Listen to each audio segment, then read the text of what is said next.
Um, my presentation will be quite different from the last one, as I will bring you to the present day situation. And even though I've been enlightened by the gender problems of the gender, which I was very interested in. Thank you, Professor. And my topics is on mindfulness, self-knowledge, and technology. And I think that right now when we talk about technology, since our life is evolved with technology that we cannot deny, and what we mean by technology, or the word technique means tools. At the very beginning we use simple tools. We talk about how the land and everything, but right now we come to a very high technology by using computer, electronics, internet, whatever. And what do we use tools for? Of course, tools for knowledge, tools for connecting ourselves with others, and for convenient everything. Right now we don't have to go to the bank to transfer our money. We can use it right on our cell phone. And the more we use tools, what kind of tools that can be beneficial to all of us. Now, the question of knowledge. When we use tools for knowledge, how can we distinguish between reality and illusion? How can we distinguish between information and virtual reality? We cannot, we don't know what exactly is real anymore. No? I would like to bring you to the conversation between Socrates and his student, Thomas. And in the book that Plato wrote, Thomas and the Phaedrus, the book that Plato wrote, that the conversation between Thomas and thought. And if you learn about that, thought is a part of invention. He invented so many things: art, arithmetics, calculation, geometry, astronomy, and everything.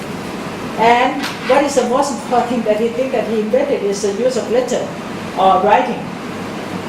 And when he came and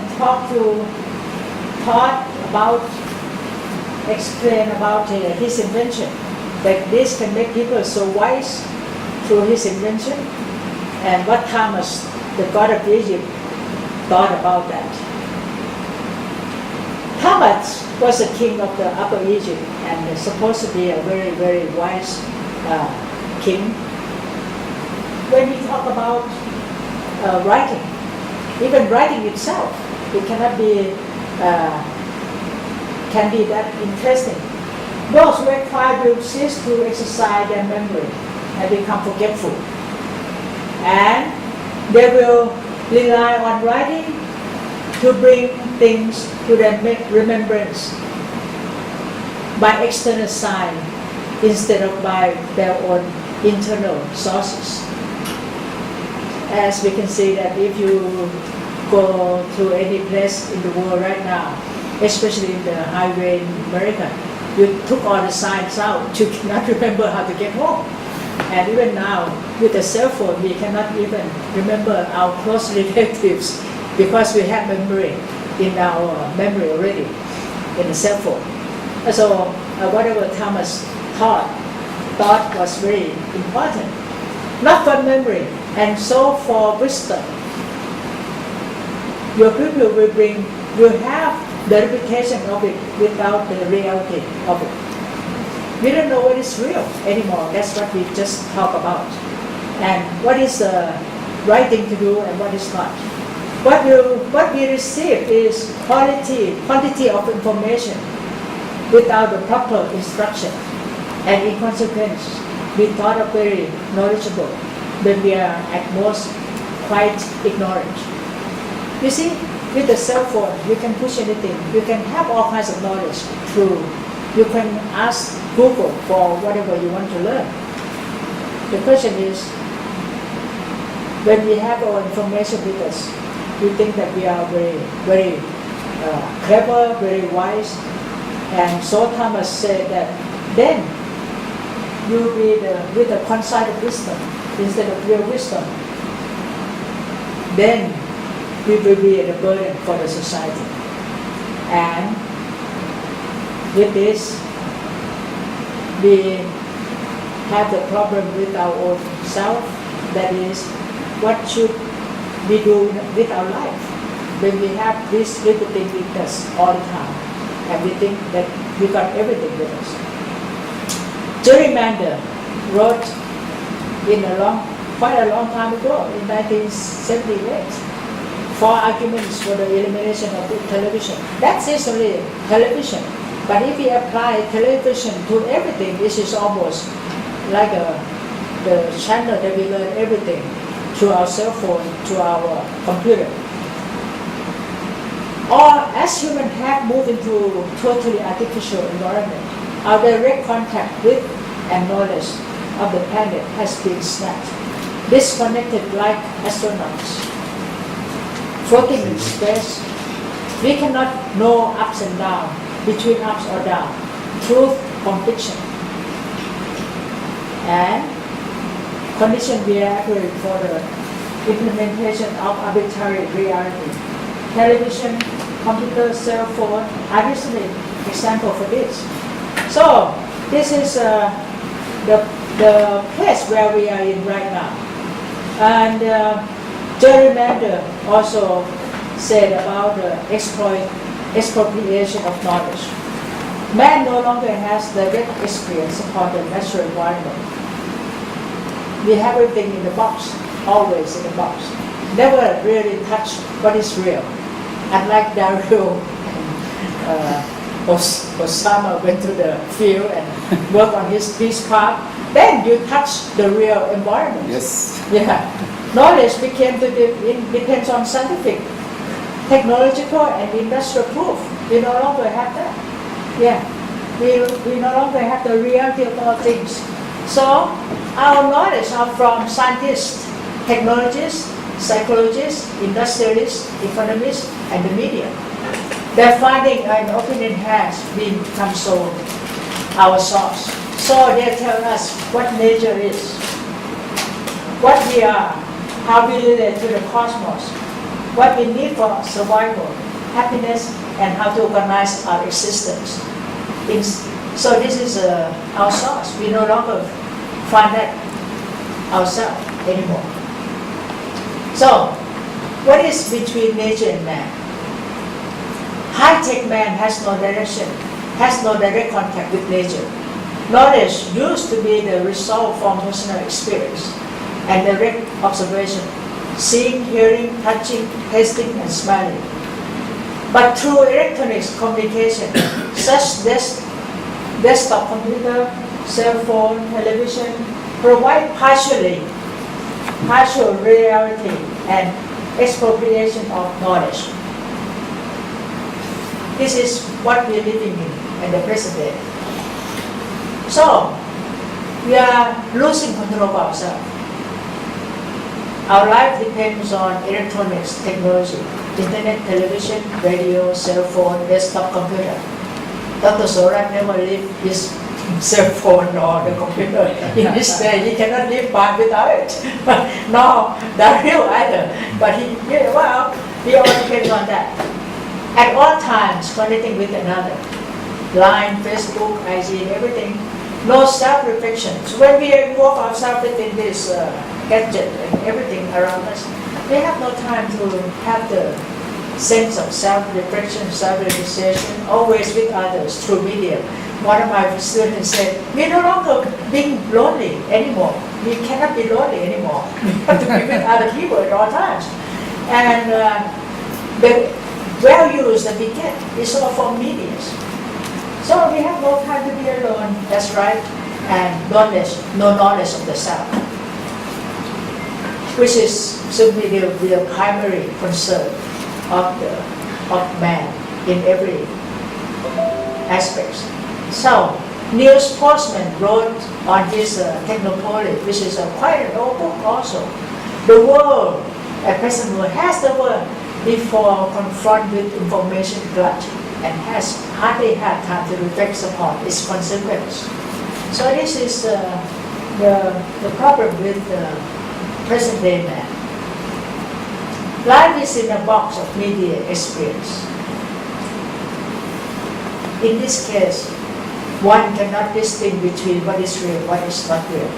One cannot create one's own dream, but what is given by seeing through media.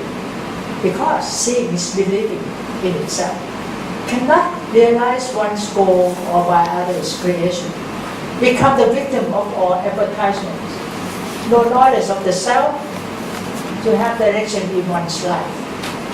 And the more we learn about life, we know that the faster we go, the better we become. But in that way, we have no way to look what is all around us. How to observe. It takes time to see what life is all about. It takes time to see, to understand life, which is a slow process, slow reflection. No time to be with oneself, because without examining oneself, like Socrates says, an unexamined life is not worth living. No way for one to find out what is truly one's goal or one's dream, and what is so special about oneself. So self-knowledge is key to live. In order to have the self-knowledge, one needs to observe oneself. And mindfulness is the answer.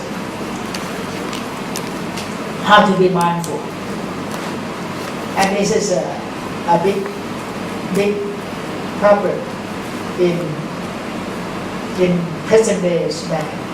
When our former speaker said about the lower life expectation of the present male and or commit suicide and everything, it's a problem that the modern man, we have to face it all kinds of problems, but we don't know how to face it.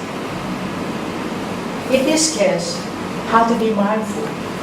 First, one has to find a few hours a day to stop all kinds of media technology.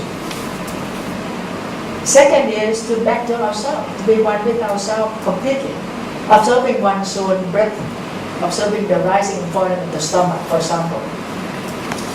Observing your mind, it depends on the techniques of what kind of thing that you use. Some people use the mantra, or some people use one pointedness of the mind, one thing.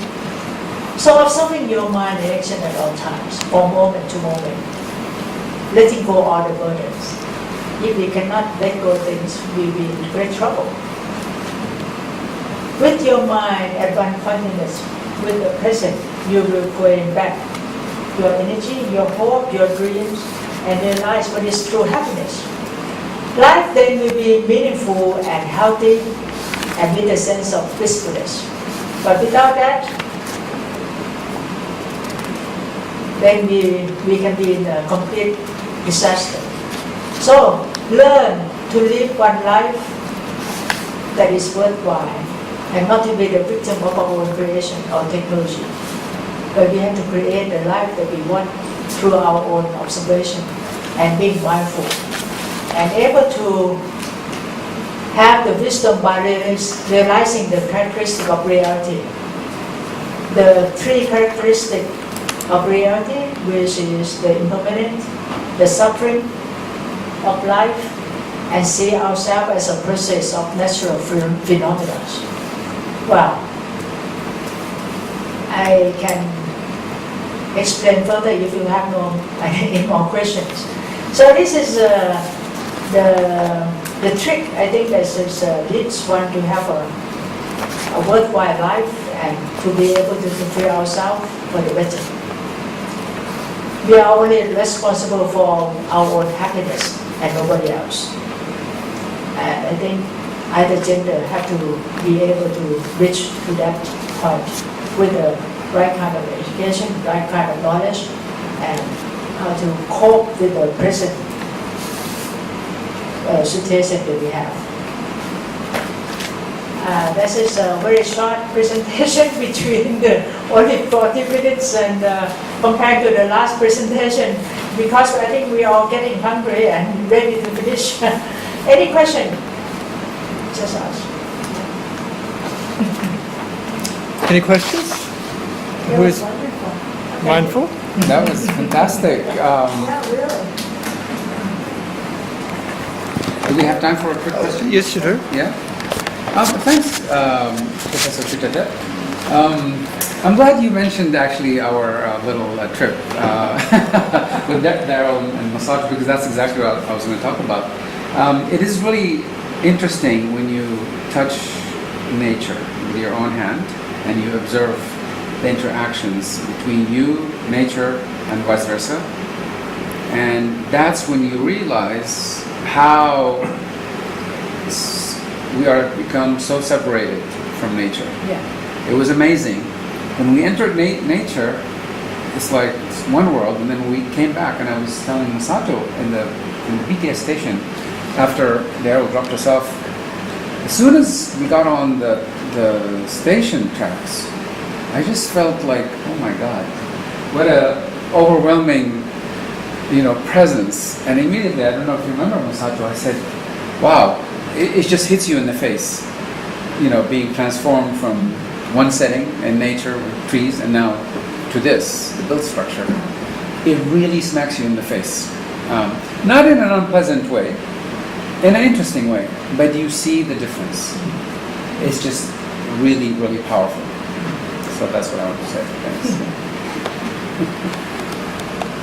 Any more questions? And Chuditip has been to Kankuchan and held meditation classes there and walking meditation. Many people enjoyed it, as well as sitting meditation and all sorts.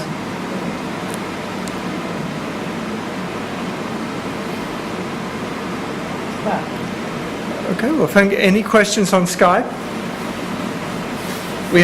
We also had people doing meditation around the world with your lecture last time. Oh, yeah. Yeah.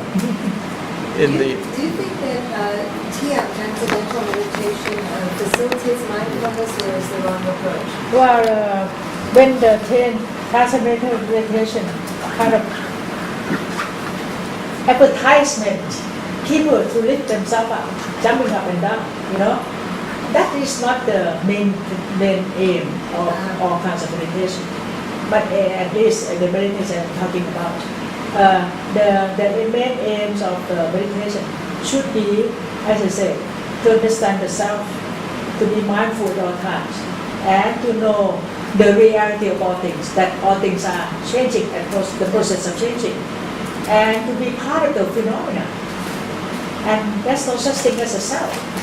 Or to understand or realize that life is not as blissfulness in terms of from material happiness, but from the inner happiness. Very interesting.